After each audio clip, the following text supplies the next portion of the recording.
And now, live from the Christian Bible Baptist Church studio, your favorite noontime show, The Baptist Lunch, hosted by Pastor Gil Laurena. Alright. Magandang tanghali po sa ating lahat. And once again, welcome to our program, The Baptist Lunch. And nasa kalagitnaan na naman po tayo ng linggo. We're once again on the middle of the week. It's already Wednesday. And I believe that mabilis talaga ang panahon, mabilis talaga ang araw. But I believe that God is always there to provide our spiritual needs. Again, let me remind each one of us, brethren, our priority is the spiritual needs. Alright? That is our main priority. Secondary lang yung mga bagay na kailangan natin dito, mga financial, mga material, all of those are secondary only. Alright? It is because of the reason that if we will be faithful to God sa ating mga kailangan sa ating spiritual na paglago, if we will always be faithful to God sa paghingi sa Kanya ng mga bagay na yan, He will provide the next things. Na alam na Diyos, sabi nga sa Matthew, for your Father knoweth, the Father knows that we need these things. Kasi alam natin yung mga bagay-bagay na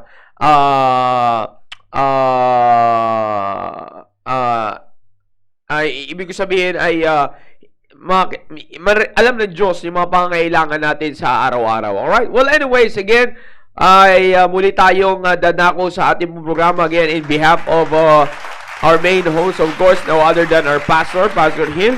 Ay tayo po ay magtutuloy sa ating lesson, and our priority lesson is for the young people. Alright? For the young people. But again, if there are parents who are watching, katulad po nga sa Staying Alive, ay parehas pa rin po tayo. Kumbaga, pwede pa rin pa naman po. Kasi mahalaga na may repetition or merong puling pagpapaalala. At maganda po pag-uusapan natin ngayong tanghaling ito, lalo na sa mga young people, and these are reminders and good mind setting na dapat natin pag-usapan. And I believe na ang bawat isa po sa atin ay kayo po ay nakatanggap. Nakita nyo kanina, if you're part of our group chat ng ating church, ay nakita nyo yung devotion ng ating mahal na pastor. And indeed, sabi ko nga, that was a great, actually, I used that passage, if I'm not mistaken, sa Father's Day or birthday ni Pastor Hill, ginamit ko po yun. But hindi lang ako, honestly speaking, most of you know me, I'm not trying to be emotional, but the truth is, when I did use that passage for the Father's Day during that time na ako po ay mag-preach, it is really a striking passage. Yung sinabi po dito na ginamit ng ating pastor for his devotion in Proverbs chapter 17, verse number 6, the children's children are the crown of old men, and the glory of children are their fathers. Now, maganda yung tinuro ni Pastor kanina doon about the influence. And gusto ko lang balikan natin yan at gusto ko lang palawakin yan ngayon at gusto kong isaklaw yan. By the way, again, iba yung usapan natin sa Staying Alive, young people, mga nasa team focus. Ito, abot ito kahit sa hindi team focus. But again, ang point ko is more on a podcast type tayo ngayon. Alright? Well, anyways, like I said, that is a very important thing na pagtuunan natin ng pansin. Alin, yung tinatawag nating influence. Now, alam nyo, it has been so, let's just say, for so many years, ay makikita natin sa mga nakalipas na taon and for so many years, makikita po natin that yung salitang influence, yan ay may malaking bahagi sa buhay ng tao. You see? Marami na sa buo, even from the very start, na tayo po, lahat tayo, sabi nga ni Pastor Hill, lahat tayo ay produkto lang ng impluensya. You see? Now, young people, pinag-usapan na rin to dati, before, na pahagingan to, but this time, gusto ko tumutok dito sa pag-uusap na ito para sa inyo. Because I want, alam nyo, again, this is not this is not for this program is not to condemn or to put someone to shame or whatever it is. Wala, lagi tayo nasa positive side because we are always here. This program is meant to support us for spiritual growth at para sa ikabubuti ng buhay niyo mga young people. Now listen to this. Alam niyo po, despite of what we are hearing from our churches or from the preachings, from the teachings at dito sa mga pakinggan natin sa Baptist Launch and from our church programs, nakakalungkot pong isipin that there are still some young people around that is not really taking these things seriously, and it seems like you're too passive sa mga pangyayari na ito na ginagawa ng Panginoon para sa buhay ninyo. Not just too passive, but let me say, sabihin na natin na talagang you're taking it for granted. You see, now the reason kung bakit ko po sinasabi ito sa inyo ngayon, young people, is it, tandaan nyo yung sinasabi ko sa inyo kanina, each one of us are a product of influence. Okay? Each one of us are a product of influence. Lahat tayo produkto ng impluensya. And kanina maganda yung sinabi kanina ni pastor para sa mga magulang. Ang challenge is hanggang pang ilang henerasyon mo nais paabutin yung impluensya mo. You see, that is for the parents. But hindi natin pag-uusapan ngayon for the parents, pag-uusapan natin sa inyo young people. Now, listen carefully. In your state right now, if you have if you have your parents, guardians, or spiritual leaders that are taking care, that are doing their best by the grace of God to take care of your life at trying to influence you to have that spiritual growth, do not take it for granted. Why? Because you can see in this passage, tandaan nyo po, that may pinag-uusapang henerasyon dito. Later on, young people, you will have your own children. And yung wini-welcome nyo ngayon na influence sa buhay ninyo will always affect your latter years. Alright? Until the moment na ikaw ay magpamilya. Sabi ko nga, parang sa lalaki yan. This is very important sa inyong mga kabataang lalaki. And even if you're planning to settle down, gusto mag-asawa, the number one very important is no, not just the number one. Let me just say that hindi na natin lalagyan ng numbering kasi maraming ibinigay ang Diyos na napaka-importanting bagay. Pero alam niyo po, isa sa pinakamahalagang dapat kuhanan ninyo ng impluensya mga kalalakihan, mga kabataang lalaki, and even you're considering yourself young adults. I mean, I'm talking as long as you're single right now, and hindi naman yung sinasabi kong widowed. No? I mean, sabihin yung apply, yung talaga hindi ka pa nakakaranas sa punto ng pagpapamilya, and you're about to go there, hanggang dun yung sinasabi kong age bracket. Now, one of the very important thing na dapat ninyong hanapan kung sino mag-i-impluwensya sa inyo is leadership. You see, leadership. Sinasabi ko lamang po ito just for the sake of illustration. Because, tandaan ninyo, if you will not allow someone to influence you bilang lalaki ngayon, when it comes to leadership, sabi ko sa inyo kanina, it will always affect your latter years.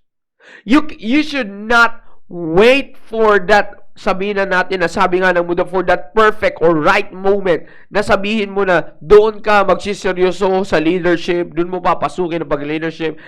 You know, hindi mo kailangan antayin yung pagkakataon na yun. Habang nakakatanggap ka na ngayon, you've got to chase that influence. You've got to grab that influence. Why? Because on your latter years, habang tumatanda ka, hanggang sa pumasok ka ng pagpapamilya, time will come, you will have your own children. The question is, if you did not highlighted in your life, or if you did not take that chance during your former years, sabihin na natin sa mga taong ito, na hindi mo ginrab yung chance na ikaw ay may impluwensya ng tamang leadership, time will come, pagdating dun sa dulo, who will lead your children? Ano yung ipapasa mo na naman? Now, ano ngayon yung maipapasa mo? Isang impluwensya maipapasa mo sa magiging sa magiging pamilya mo, sa magiging anak mo na hindi maayos at ang magpuproduce na naman ulit ng gano'n na naman ulit. So, ibig sabihin, saan nagsimula? Para yan sa inyo ngayon na kabataan na hindi nyo tinake yung opportunity na seryosohin yung mga impluwensyang ipinagkakaloob sa inyo ngayon. Now, alam nyo, you've got to be very particular on this, young people, and you've got to really emphasize this in your life because up until this time, I can see a lot of, we're not trying to, it is not an individual, it's not the pastor who changes a life. It is not the area leaders who changes a life. It is not your parents who will change your life. You see? The only person that will change you is God. The only tool that He will use to change you is His Word. The only institution that will help you change is His church. You see that? Now, tandaan nyo ito, young people. If you will not allow these three things, by the way, magiging apat na yan because from God, His Word, and His church, sasanga na yan to the pastor and to your parents and to your spiritual leaders. Now, kaya ko yung sinasabi sa inyo, if you will not allow this pattern na mag-influence sa inyo, young people, even while you are in this time, nakalakasan na ng simbahan. You see? Nasa point tayo, hindi lang nasa point ng kalakasan, kundi dito tayo sa stage na kung saan binibiyayaan tayo ng Panginoon ng pagpapala para tayo ay patuloy na lumago. If you will take this for granted, I guarantee you, young people, on your latter years, what influence you will produce are the influence of the world and not influence of God. Alam niyo, sabi ko sa inyo kanina, nakakalungkot that there are still some young people that you are still, well, and somehow I do understand, but I can still think of it. Hindi ko pa rin maisip kung bakit sa kabila ng ipinapakita ng Diyos na kabutihan sa buhay ninyo, there are still young people today. Sad to say. There are still young people today who chooses the influence of the world rather than the influence of God, His Word, His church, and His people. You see that? Now, kalahin niyo po, let me give you an illustration for that. Alright? Let me give you an illustration for that. There are some young people na lalong-lalo na so staying alive. Ito dati yung pinag-uusapan natin, yung how you identify yourself, yung profiling, yung pagpo-profile mo sa sarili mo sa social media. You see? Social media. Hindi yan, social media. Okay? Social media. Alright? Now, kaya ko lang sinasabi yan, young people, however you want to say it, it's up to you. May kanya-kanya daw tayong dialect eh. So, anyways, yun ang ako sinasabi ko. Yung influensya ng mundo, lalo na ngayon, malakas ang social media. Malakas ang social media sa panahon natin ngayon. Bakit? Pag-aaral natin, online. Schooling, online. You see? Bibili ka, online. You see? Kaya nga, ano nangyayari ngayon? Pati yung pagpapakilala ng tao, they prefer to be known online rather than personal. Which is, of course, yun ang because of what had happened to the world, what the people are trying to destroy God's plan for His creation, kaya napunta tayo sa ganitong sitwasyon. Well, anyways, hindi yan ang ating pag-uusapan ngayon. Ang punto ko po is this. Tignan nyo, marami sa inyo young people, nakakalungkot that most of you young people, there are times na pagdating sa social media, I just can't think of it that how, despite of what God has been giving you, you still manage to choose the influence of the world. Brother, the reason, young people, the reason why I am telling you this, it is because it it is not a joke. It is not a play. It is not a game. All right? This is not a game. Okay? This is not a game na basta-basta mo lang yan. Darating din tayo dyan. Bata pa naman eh. Again. Tanggalin nyo yung reason na bata pa naman ako eh. Again, sabi ko sa inyo, marami akong beses ko na sinasabi sa inyo ito, young people, hindi pa naman ako mag-aasawa eh. Sino may sabi sa iyo na tatanda ka pa at sino ring may sabi sa iyo na aabot ka pa sa pag-aasawa? You see that? Do you know what will happen to you after 5 minutes? Alam mo ba yon? You see? Bagamat may routine tayo, but still, tandaan nyo po, we have a God that even right after this program, hindi ko alam kung buhay pa ako. You see? Even at this very moment, pag sinabi ng Panginoon, alright, let's go home, I'll take you home, He'll take me home. You see that? Now, kaya ko po yan sinasabi sa inyo, young people, never try to dictate yourself or never try to prophesy what will happen in your life. You see? Nandiyan ka, nakabag-set ka ng goal, you can work for your goals in life, but again, hindi mo pa rin pwedeng iset yan above sa plano ng Diyos dahil ano't ano mangyari, siya pa rin ang masusunod. Kagustuhan niya pa rin ang mangyayari sa iyo. Now, kaya ko sinasabi sa inyo yan, young people. You see, I hope, let's try to share this to a lot of your friends, young people, and just want to take this this time to inform you. I-share natin itong link natin ito. So this time we just have, if I'm not mistaken, 67 live viewers and 69 live viewers, and let's continue to share this to your friends while they're on their break para makapanood sila. Brethren, this is very important. We're talking about influence here. You see? Now, by the way, if you're a part of this church and you know our church programs, make it sure that you will not put any substitute to our church programs, all right? If you are a member of our church, Pastor is always encouraging us not to substitute any other programs apart from our church programs. If it's time for our church programs, sinasabi naming mga area leaders yan, kaya nga yung mga programa natin sa area ay hindi natin itinatapat sa programa ng simbahan because Pastor wants you to focus on our church programs, alright? That's why never allow any programs to substitute on our church programs.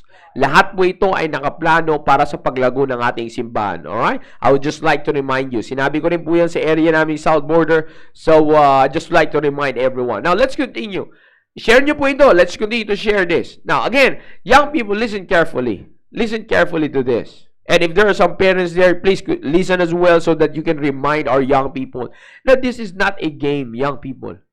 You cannot tell kung ano mangyayari sa mga susunod na panahon. Do not wait for you to grow older and older and older or before you enter the married life, before you be in that, before na mapunta ka sa situation na yan, tsaka ka palang mag-iisip na pipiliin mo yung impluwensya ng Diyos. Doon ka palang mag-iisip, magpaplano na, tatanggapin ko na yung impluwensya ng Diyos, magpapakatino na ako kasi mag-aasawa na ako, o magpapakatino na ako kasi, no. Sabi nga lang, palagi ko naririnig yan ang palagi, these words woke me up, at naririnig ko palagi ito sa ating pong mahal na pastor, lagi niyo sinasabi sa amin, tandaan niyo, tumatanda kayo. Hindi kayo habang buhay bata. Tumatanda kayo. Now, kaya ko po yan sinasabi sa inyo. It's because those words will remind us na kailangan natin ng pumili at seryosohin ang tatanggapin nating mag-iimpluwensya sa buhay natin. You see? Sabi nga ng Biblia dito, the glory of children are their fathers. The ornament, the beauty, the honor of your children, of the children are their fathers. Now, kaya if you're going to choose someone to influence you, siguraduhin mo na yung makakatulong sa'yo. You see, sabi ko nga sa inyo kanina, these programs are meant for us to grow. But sad to say, there are still some Christian young people. I cannot really understand why they choose still. Kung nakikita na nila na yung gagawin ninyo sa social media, you're going to influence you, you're going to allow this world to influence you, especially in social media. See, let me remind you, brethren, if you will let the social media dictate your life, you will not be able to represent yourselves properly in this world. Never will you allow the world to recognize you as a Christian if you will allow the social media to influence your life. You see, nakikita niyo po ano pong ginagawa natin ngayon. We are the ones who are using social media to accomplish the purpose of God. Let me remind you this, para po sa lahat na nanonood ngayon. God allowed during the time of the first century, the Christianity in the first century. You see, tinuturo ko po ito sa Bible school. Sa progress po ng church, God allowed persecution para ang church ay patuloy na lumago. Exactly what had happened to us right now. Remember the words of our pastor? This is just another form of persecution. That is not, hindi lang na ipapakita sa atin na ito'y persecution. But this is another way of the world to persecute the church. Alright? Now, kaya ko po yan sinasabi sa inyo. Now, ano pong ginawa? Hinayaan ng Panginoon. Pinlano ng mundo, hinayaan ng Panginoon. Ano pong nangyayari sa atin ngayon? Did we stop? No. Our church continued to grow and grow and grow, and instead na what's the word, makompress, makulong tayo dito, na nakafocus tayo. Makonfine, that's it. Thank you, Brother Alfonso Owera. Imbis na makonfine tayo dito, lalo pa tayong lumaganap. You see? Lalo pa tayong kumalat sa buong mundo. You see that? God allowed yun nangyayari sa atin ngayon. God allowed this to happen. Nasa social media tayo. You see? Nasa social media tayo, but yet, you can see how we are using social media to influence the world with the word. Pero young people, listen to this. Mukhang kakaibang labanan ninyo ngayon.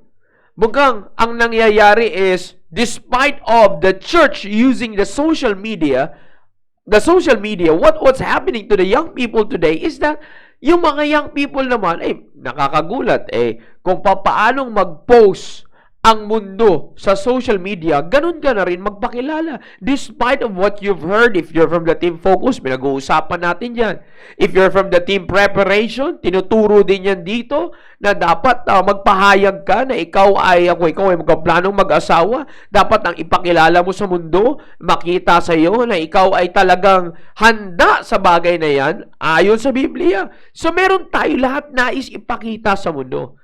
But again, if you're not going to take this seriously, if you're going to take this for granted, you will just allow, this is for the illustration what's happening today, you will allow the social media to dictate your life and to teach you or to manipulate your life. That's it. You see, ang nagkakabaliktad patuloy ngayon. You see, makakita ka ng makikita ka ng Kristiyanong young people, but yet, magpo-post ka, sabi ko nga sa inyo magpo-post kayo, there's nothing wrong. If you admire yourself, then God bless you with that. But again, you are a Christian. Much better na kung ikaw ay maglalagay dyan na hindi yung, let me just give this question. Halimbawang, maglalagay ka ng profile picture mo at magpo-post ka ng mga pictures mo sa Facebook. Sabihin na natin sa Facebook. Pag tiningnan ka, ikaw mismo titingin, sasabihin mo kaya sa sarili mo, uy, itong Kristiyano na to, itong kabataan na to, Kristiyano to, active to simbahan nila. Or, Mas makikita nila sa'yo agad na, ganda naman itong babaeng to. Mahanap nga ang profile. Ay, ang gwapo naman ng lalaking to. Gwapo naman nito. Ang pangalan nito? Priscille. Lalaki pala to. Lalaki pala tong Priscille na to. Kala ko babae. Lalaki pala yung Priscille. Buti na lang may Jan. You see?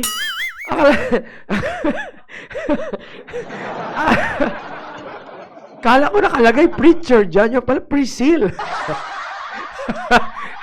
I just try to make you laugh, brethren. Now again, young people, but again, seriously, honestly, seriously, young people, pag tinignan ka, ikaw mismo, you be honest.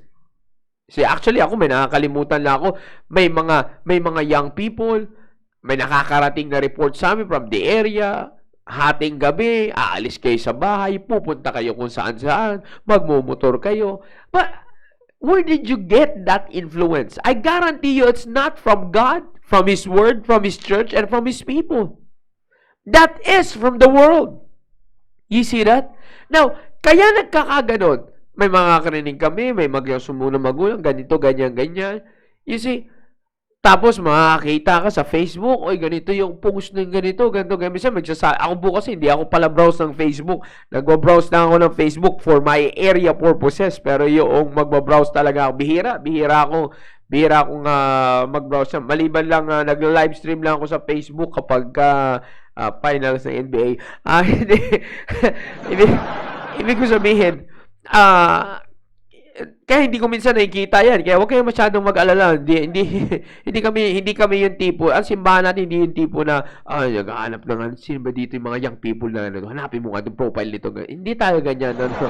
God will reveal you. No need for the church to find you out or the pastor to search you out. God will reveal you. Okay? Yes. Now, kaya ko yan sinasabi sa inyo.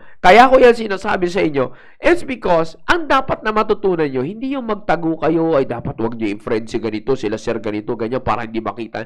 No. Kahit hindi nyo kami i-friend, tandaan nyo, young people, that is worldwide. Okay? That is worldwide.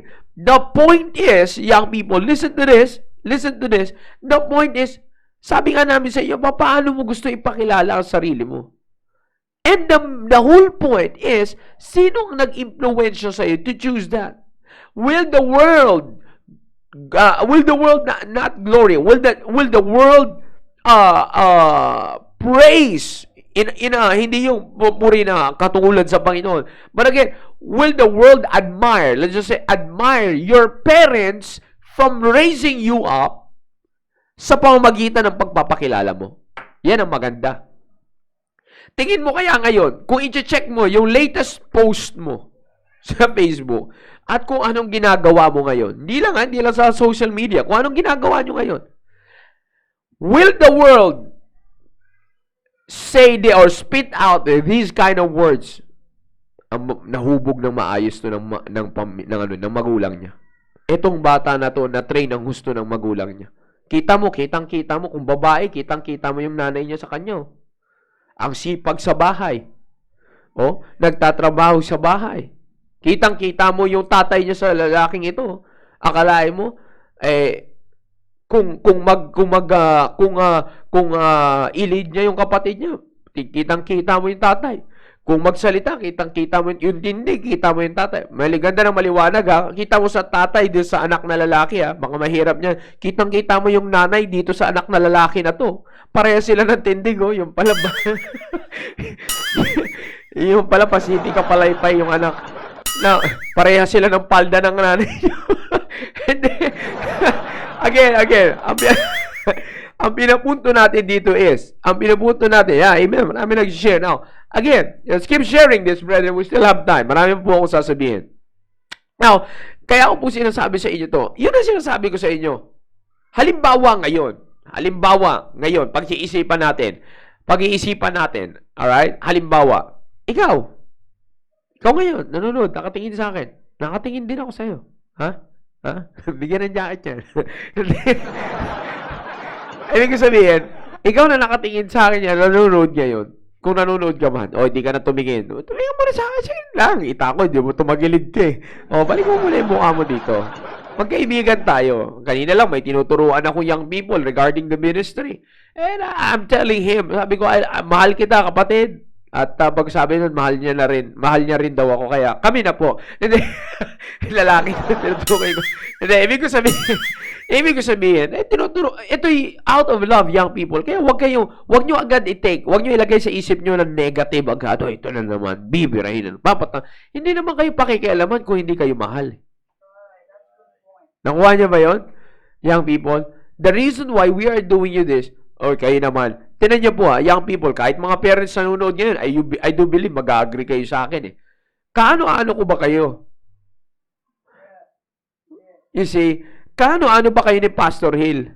Kaano-ano ba kayo ng mga area leaders? Magkaano-ano ba tayo? Magpapakialaman ba tayo kung hindi namin kayo mahal? Will we waste our time for this kung wala naman kaming makukuha sa inyo? Alam naman namin na we are not expecting anything in return. But why we are still doing this? It's because God commanded us to love you kasi mahal tayo ng Diyos. This is all out of love, young people. That's why do not take this for granted. Do not take this just like a game because take this seriously, young people. Now, sabi ko nga sa inyo kanina, yun ang tanong ko sa inyo kanina eh. May pagmamalaki kaya, mapupuri kaya ng mundo ang magulang nyo sa pagpapakilala nyo ngayon? You see? You check your post or what you are doing right now will just put your parents to shame and will just put you to shame as well. You see? Ito na, sinasabi ko na po, ito, tahasan ko na po sinasabi sa inyo. Kayo ba, young people, tatanggapin nyo na sasabihin ng mundo sa inyo, alam mo, palagay ko, yung nanay nito, pakawala. I'm serious? Masyado naman yata kayo siya. No. Hindi masyado yon. What you are will tell you kung paano ka pinalaki ng magulang mo. Because we are all a product of somebody. And we are all a product of influence. Therefore, kung ikaw if you're a young lady, if you're a young man, and you are trying to live like ikaw babae, gusto mong mamuhay na masusunod ako sa gusto ko, gusto kong gumala dito, gusto kong pumunta doon, tatakas ka ng gabi sa magulang mo. Anong gusto mong pasabi sa mundo? Nanay mo pakawala? Will you take that? Of course, kung kayo magre-react sa sinabi ko, syempre hindi siya. And then, you check yourself. Kung ikaw lalaki, sabihin, siguro yung tatay nito, leader ng federasyon. Hindi World Wrestling Federation. Iba yon. Ibang federasyon. Ang sinasabi ko, makulay na federasyon. You see? Papayag ka ba na sasabihin sa iyo itong lalaki na to, talagang tingin ko dito parang ang tatay nito, palagay ko ang tatay nito sugaro, magastos kasi ikaw makikita ka yung pamumuhay. I know you're getting my point, young people. You see, what you are showing the world right now will tell you kung kaninong influence kayo. Sabi dito, the glory of children are their fathers. Ang ganda nung sinend kanina ni Pastor. Para sa amin ng mga magulang, hanggang kailan namin henerasyon. You see? By the way, sa mga anak na nakabasa nung share ni Pastor, nagpasalamat ba kayo sa impluwensya ng magulang nyo nung natanggap nyo message? Honestly, I did. Kahit i-chat nyo ngayon si Pastor, hindi. Nasa importante siyang lugar. Ibig ko sabihin, chinat ko, nagpasalamat ako sa tatay ko dun sa nabasa. Ewan ko lang sa kapatid ko kung nagpasalamat. Ewan ko ba doon sa... anyways, I believe your parents deserve that. And again, sabi ko sa inyo, because they are our glory. Whether you admit it or not, kung sino man nagdadala sa inyo ngayon at nag-aayos ng buhay ninyo ngayon, Whether it's your parents or kung guardians na ang kasama mo ngayon or your spiritual leaders, those elders above you who are trying to influence you para magkaroon ka ng maayos na buhay bilang isang Kristiyanong kabataan, you've always got to thank them. Again, inuulit ko, young people. Paano ka magpakilala ngayon? Sinabi na namin sa the reason why gusto ko lang pagtuunan kasi ang ganda nung devotion ni Pastor kanina sa atin. Ang ganda. Ang ganda ng words na yung mga kung binasa nyo talaga yon, napakaganda ng devotion ng Pastor natin. Kaya sabi ko, uulitin ko to sa inyo, young people, because honestly speaking, nakausap ko, si Maki po, kausap ko, area leader niya, nag-uusap ko, ngayon malalaman nyo, mga nasa area namin, nag-uusap kami ngayon kung anong kalagayan. Sabi ko nga sa kanya, pambira, tayong dalawa, programa tayo sa young people, pero mukhang tinitira yung mga young people natin, You see that? Now, kaya ko sinasabi yun, kaya nag-uusap po kami ng ganyan, nagpaplano kami, nagsausap kami kung anong sasabihin namin sa mga magulang, ano dapat gawin ng mga magulang. You see, nagbibigay ako sa kanya at sinasabi niya rin. Well, sabi ko nga po, it's because di naman kami mag-aaksaya ng panahon. Sana, pwede ko naman asikasuhin na lang si Daniel at si Aiza. Pwede naman si Maki rin na wala pa naman siyang asikasuhin. Pwede naman na mag-personal lang kami sa pamilya lang. Pwede naman ganun Pero hindi yun mga kapatid Yung pagmamahal ng Diyos na binigay niya sa amin at pagmamahal ng Diyos sa inyo, that allowed us, that puts us here, and that commanded us to love you as well. The same thing yun. Pagmamahal lahat ng Diyos ang tumatakbo dito, mga kapatid. You see? Kaya ako naisabihin sa inyo, young people, do not waste your time. Do not allow this world. Again, sabi ko sa inyo, young people, ang pinaka-pinangangambahan ko ay hindi nyo alam yung, hindi ko sinasabi, I'm afraid kung saan kayo pupunta. If you're really saved, you're going to heaven. But again, yan yung sinasabi ko. Kung alam mo na pupunta ka sa langit, di ayusin mo na. Dito pa lang, patunayan mo na sa tao na tagalangit ka. You see? Kung dito pa lang, papakita mong influence. Pupunta naman ako sa langit So, ibig sabihin, ang influence papakita mo dito, tagalangit ka. Pero dito, papakita mo, taga-impyerno ka. You see? Wala namang purgatorio. Wala namang gitna. You see? Kaya ako po yan sinasabi sa inyo, young people, because kung tagalangit ka, therefore, yung influence dapat na kukunin mo sa buhay mo, panglangit na influensya, andyan ang Diyos, salita ng Diyos, simbahan, at mga tao ng Diyos. Pag umalis ka sa apat na yan, ay kaninong influensya ang gusto mo? Of course, lahat laban sa apat na to. Satanas, mundo, at mga tao na nakasang-ayon sa mundo. Akalain mo, nalugi ka pa. 4 out of 3 sana ang laban mo. Punta ka pa sa 3. You see? Now, kaya ko sinasabi sa inyo, young people, pag doon ang pinili mo, never will you expect talaga. And yung kaninang pinakita dito, ang pinakamasakit na feedback niyan sa inyo, makarinig ka na lang ng salita na, ganyan kasi ang pinalaki ng magulang niya Kaya ganyan yung batang lalaki niya kasi ganyan pinalaki ng magulang niya Mahirap niyan, may pamilya ka na ngayon, sasabihin, tinan mo, kaya puro computer pa rin, puro laro pa rin yan sa cellphone yung tatay na yan. At habang yung anak niya nag-aaral sa module, hindi niya man lang matulungan kasi yung tatay nag-ML. Hindi man lang maituruan na magbasa yung anak ng Biblia kasi yung tatay naglalaro ng kung ano-ano. You see, kaya ko sinasabi sa inyo yan, young people, it's because maaaring dumating ka na sa ganung sitwasyon at darating ka sa ganung sitwasyon kasi may kinasanayan ka ngayon. Ano tatanggapin mo ba? Ganyan kasi yan Yung bata kasi yan, hinayaan kasi ng magulang niya yan sa ganyan yan ngayon. Ganyan din siya. Hayaan nyo ba ikaw na lalaki? Kaya yan malambot kasi pinalaking malambot yan ng magulang niya Inispoiled kasi yan. Kahit na alam mo naman sa sarili mo na pinapagalitan ka ng pinapagalitan ng magulang mo. Araw-araw kang pinapagalitan, ikaw lang ang ayaw sumunod. You see? Kasi ayaw mo ng impluwensya ng mga nagpapagalit sa'yo. Ngayon, hindi naman sa'yo ang balik, sa kanila rin. Papayag ba kayo, kayong mga kababaihan, sasabihin, ganyan yan post dyan sa Facebook na sigurong nanay niyan dati pakawala. Tingnan mo, kung makapag-post sa Facebook, kulang na lang, lagyan ng presyo sa baba.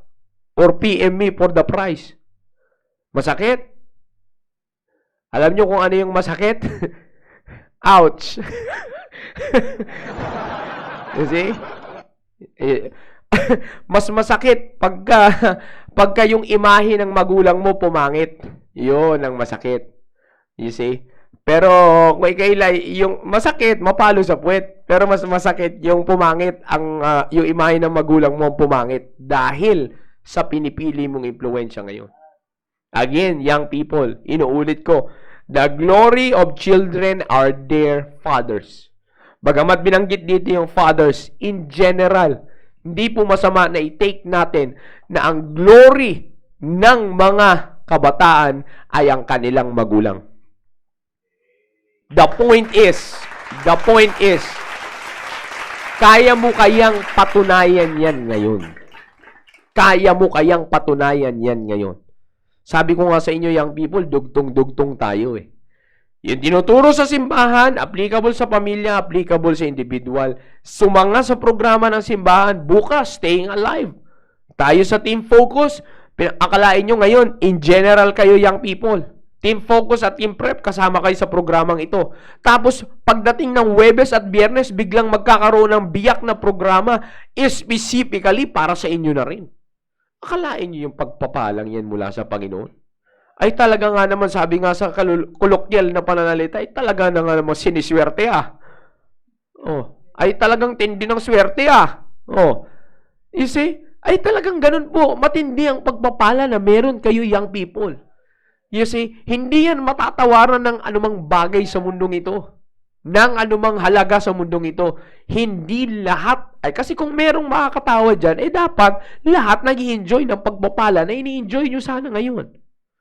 You see, but not all have these kind of blessings. We are not bragging. It's because of Christian Bible Baptist Church, Fort Bonifacio. To be specific, hindi po yun. Hindi po dahil sa Christian Bible Baptist Church, Fort Bonifacio.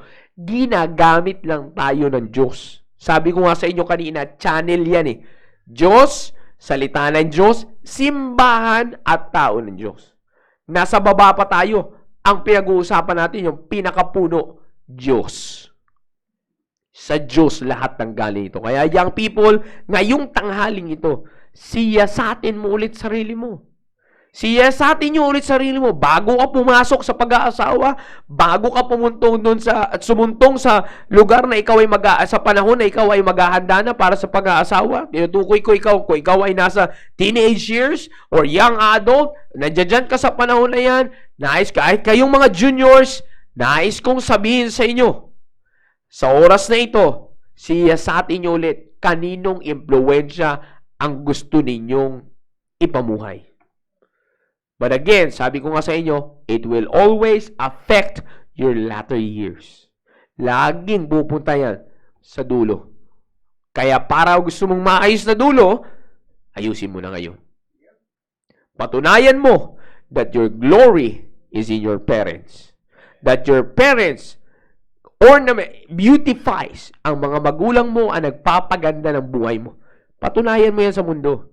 Paano mo mapatutunayan? Take their influence na nagmumula sa Diyos. And then you will know it. You will know it later on.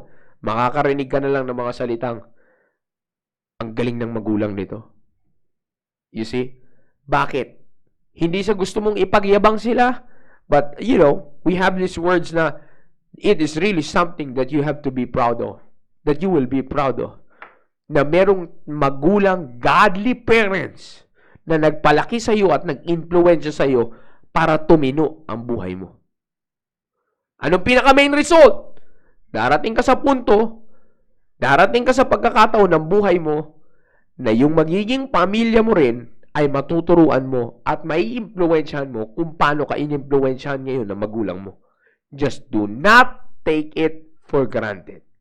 I hope, young people, na tulungan ko kayo ngayong tanghaling ito. Alright? So again, young people, always put this in your mind. Influence is very important. Influence is very important. Make sure that you're always influenced by God, His Word, His Church, and His people. Alright? Again, thank you for staying with me. At sa oras na ito, ay muli na naman po tayong magwawakas sa ating programa. I believe that God blessed us through this program. And again, this is all because of the love of God. Kaya tayo nag-uusap-usap ng ganito, it is all because mahal tayo ng Diyos. And we've got to thank God for it. Huwag nating baliwalain ang pagmamahal ng Diyos. Let's grab it, let's take it, and let's live by the love of God. Alright? At dito na po tayo magwawakas. And dito na po tayo magwawakas sa ating programa. But before we end this program, we will always give our snappiest salute. Somehow, yung pinaka-snappiest salute that we can give sa ating po mga frontliners, we will always let them know that this church always salutes them for what they are doing for our country and that we are always praying for them. Here's our salute to the frontliners.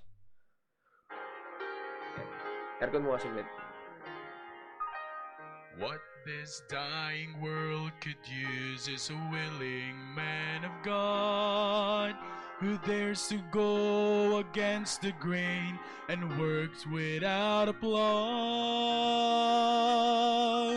A man will raise the shield of faith, protecting what is pure, whose love is tough and gentle, a man whose word is sure. God doesn't need an orator who knows just what to say. He doesn't need authority to reason him away. He doesn't need an army to guarantee a win. He just needs a few good men. Men full of compassion, who laugh and love and cry. Men who face eternity and aren't afraid to die. Men who fight for freedom and honor once again. He just needs a few good men.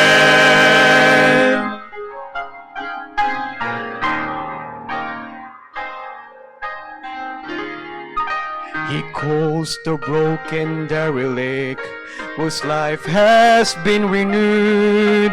He calls the one who has the strength to stand up for the truth.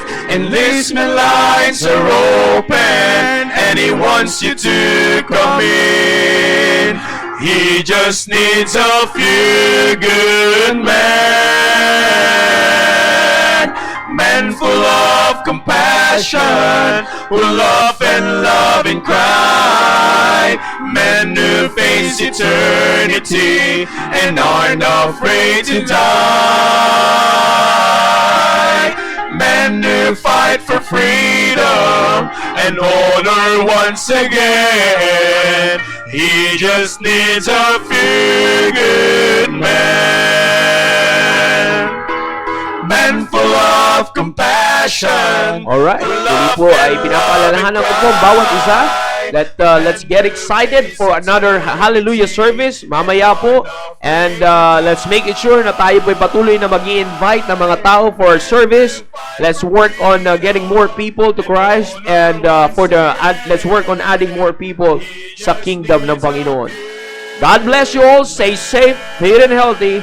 We love you. Goodbye. He just needs a few good men. Jesus needs a few good men.